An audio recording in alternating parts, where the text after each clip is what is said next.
अनंत हरि कथा अनंता, दीन दयाल जीवन निर्वंता। श्री हरिवंश पुराण कथा विष्णु पर्व 92 अध्याय से जीवन निर्वंता। अंशों का ब्रज में निवास, अंशी का प्रभावती को प्रदुम के प्रति अनुरुक्त कराना, प्रभावती का अंशी से प्रदुम की प्राप्ति कराने का अनुरोध, अंशी और वज्रनाभ का संवाद, अंशों के मुंह से सब समाचार सुनकर श्री कृष्ण का नट वेश में प्रदुम आदि यादों को वज्रपुर में भेजना। बोलिए श्री कृष्ण भगवान की जय। वेशभाई जी कहते हैं, राजा जन्मजे इंद्र की ये बात सुनकर वे हंस व्रजपुर में गए। वहाँ का मार्ग उनके लिए पूर्व परिचित था।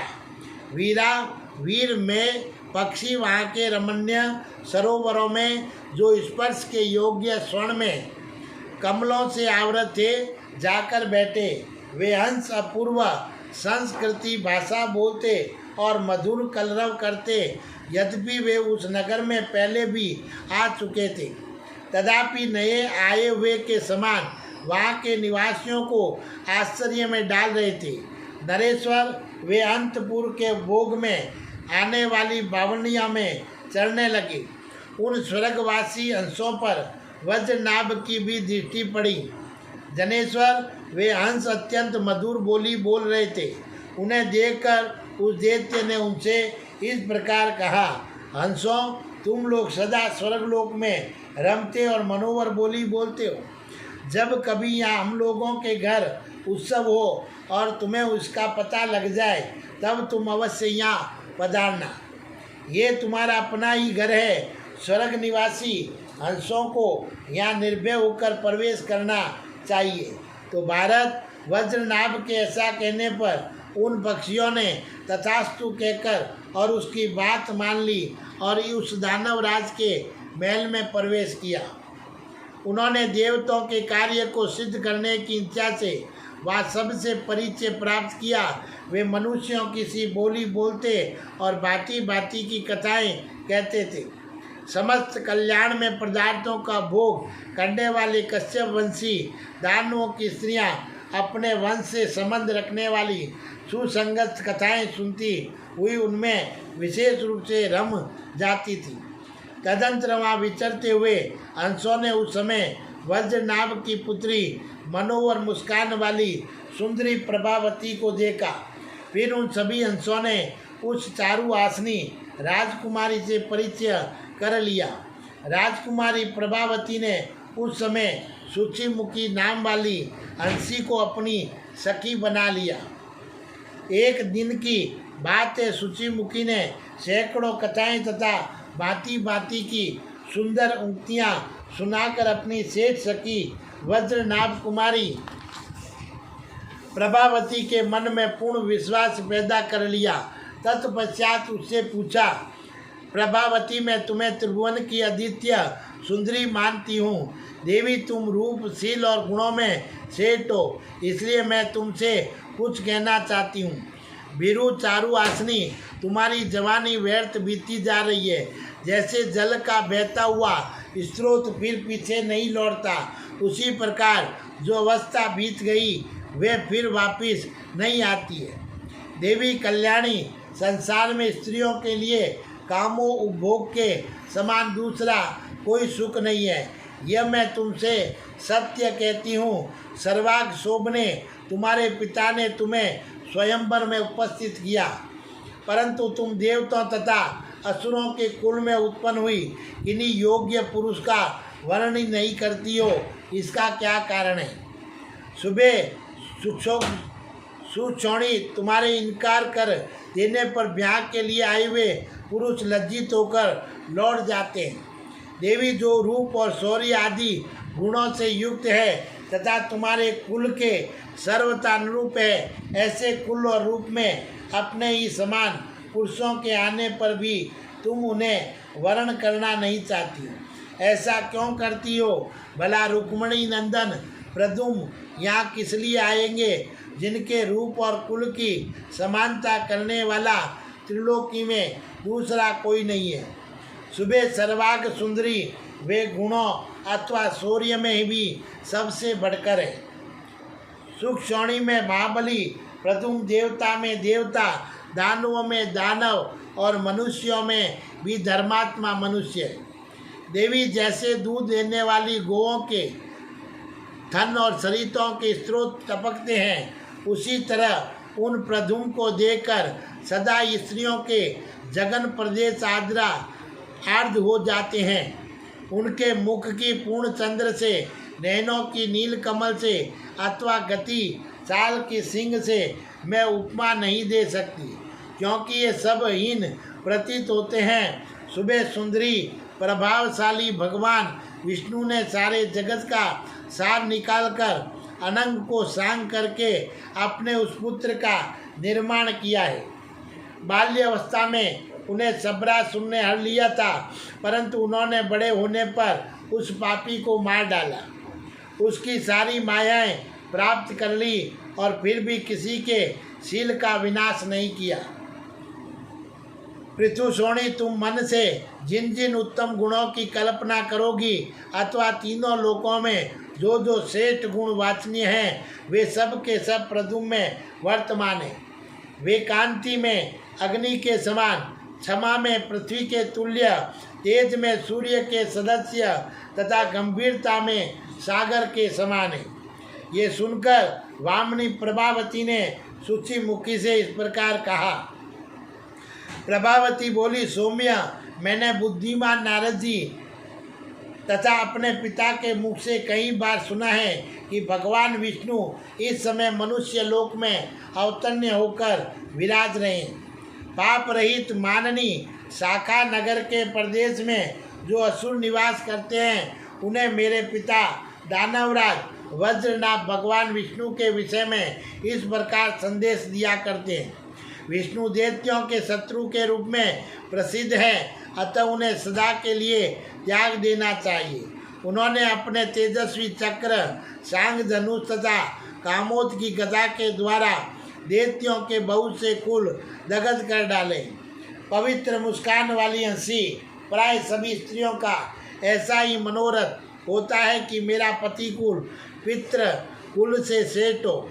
यदि प्रधुम के यहाँ आने के लिए कोई उपाय हो सके तो ये मुझ पर तुम्हारा मान अनुग्रह होगा और मेरा कुल पवित्र हो जाएगा। पवित्र वार्ता करने वाली हंसी, मैंने तुमने कार्य सिद्धि का उपाय पूछा है, वह उपाय तुम मुझे प्रदान करो। विष्णु वंशावत्स प्रधुम, जिस प्रकार मेरे पति हो सके वैसा यत्न करो।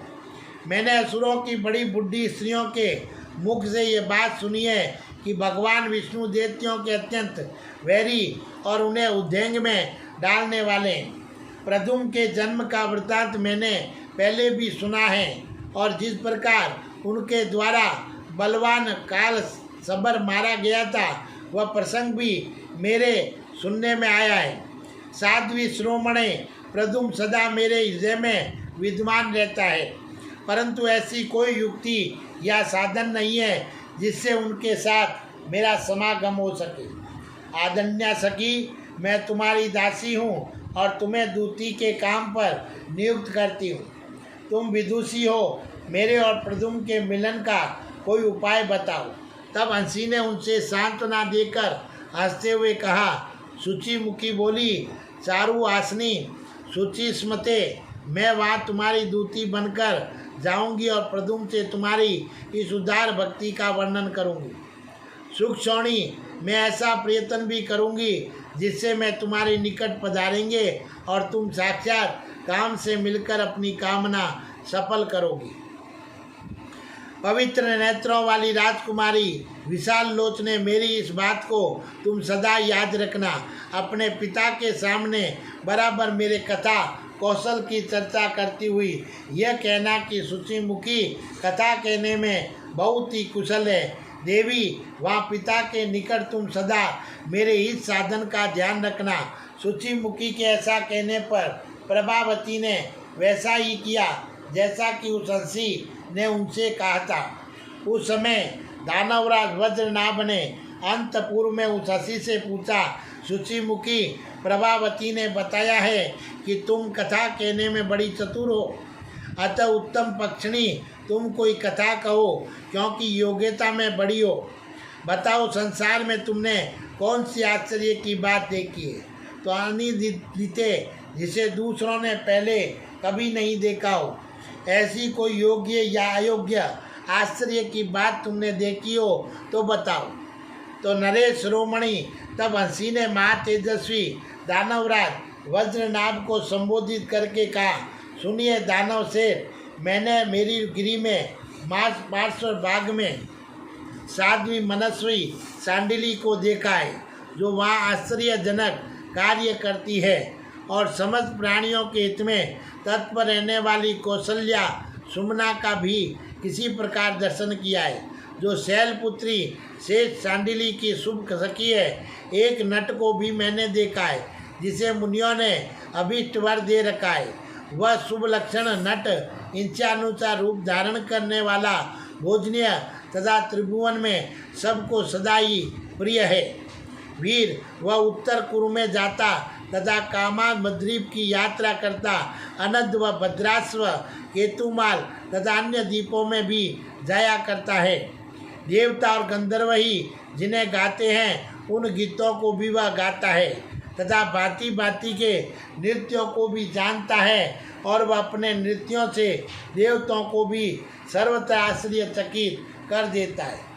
वज्रनाभ बोला, हंसी थोड़े ही दिन हुए मैंने भी महात्मा सिद्धों और चारणों के मुख से ये नट विषयक समाचार विस्तार पूर्वक सुना है।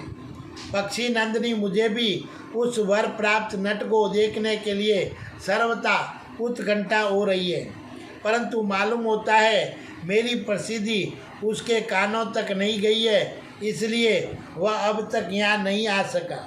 हंसी ने कहा कि दैत्य प्रवर वे नट 7 द्वीपों में विचरता है और गुणवान पुरुष का नाम सुनकर उसके पास जाता है। उसके कार्य सर्वथा गुण युक्त होते हैं। वीर मापसुर, यदि वह तुम्हारे श्रेष्ठ एवं विस्तृत गुणों को सुन ले तो उसे अपने नगर में आया हुआ ही समझे। तो वज्रनाभ बोला, सुबह पक्षी नंदिनी हंसी, तुम्हारा भला हो, तुम ऐसा कोई उपाय करो जिससे वह नट मेरे राज्य में आ जाए। वज्रनाभ द्वारा अपने कार्य की सिद्धि के लिए भेजे गए उन हंसों ने देवराज इंद्र तथा भगवान श्री कृष्ण से वह सब समाचार कह सुनाया। तब भगवान श्री कृष्ण ने प्रद्युम्न को उस कार्य में नियुक्त किया और उनका काम था प्रभावती से मेल जोल बढ़ाना और वज्रनाभ का वध करना। श्री हरि ने देवी माया का हास्य लेकर प्रद्युम्न को नट बनाकर भेजा और भारत उन्होंने नट के वेश में ही मुख्य यादवों को वहाँ भेज दिया। उन्होंने प्रद्युम्न को नायक, शाम को विदूषक और वीरवर, गद को पारिपार्श्वी बनाकर और अन्याय ने यादवों को भी उसी तरह विभिन्न भूमिकाओं में जजाकर भेजा और मुख्य वारागणों को नटी बनाकर जो उस नृत्य, गीत एवं बात के अनुरूप थी भेजा। उसी तरह भद्र और उसके सहायकों को भी तदनुरूप वेशों में भेज दिया और वे महारथी वीर प्रद्युम्न के बनाए हुए रमणीय विमान पर आरूढ़ हो महातेजस्वी देवताओं के कार्य की सिद्धि के लिए वहाँ गए। वे सभी पुरुष रूप में एक एक पुरुष के अनुरूप थे तथा वे सभी राजकुमार अपने रूप सौंदर्य द्वारा स्त्रियों की भी समानता करते थे। वे सब के सब वज्रपुर के उत्तम शाखा नगर में सुरपुर में जो दानवों से भरा हुआ था वहाँ गए। बोलिए श्री कृष्ण भगवान की जय।